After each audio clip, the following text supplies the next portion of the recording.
પદ પોઝિશનનો ખુલ્લો દુરુપયોગ. ધામનગરપાલિકાના શાસકો હૃદય ઉપર હાથ રાખીને કહે, ખેડૂતો અને ખોડિયારનગર રસ્તા વગર પીડાય છે.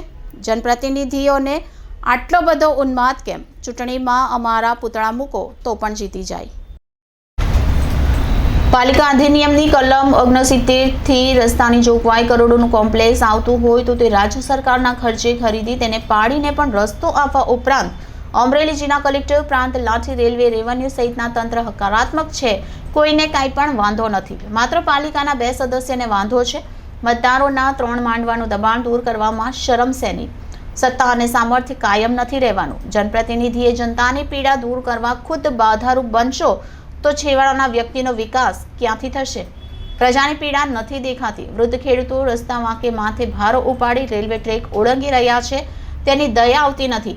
ખોડિયારનગરના રહીશો પોતાના વાહનો 1 કિલોમીટર ઘરથી દૂર અન્ય સોસાયટીઓમાં મૂકી રેલવે પાટો ટપીને ઘેર અવરજવર કરે છે. આ માટે મત આપ્યા હતા. પાલિકામાં ચૂંટાયેલા સભ્યો શાસકોએ પોતાને આવી પીડા ભોગવવાની હોય તો કાગા રોડ કરી મૂકે. પ્રજાના પૈસાથી બંધારણ વિરુદ્ધ વિશેષાધિકાર ભોગવો છો તો તે પ્રજા આ ગરીબ પ્રજાના હકના છે, એ ન ભૂલવું જોઈએ. એ રેલવેની હદમાં રાતોરાત જમણી બાજુ સીસી રોડ બનતો હોય તો ડાબી બાજુ એનેનું નાટક કેટલા વર્ષો ચલાવશો?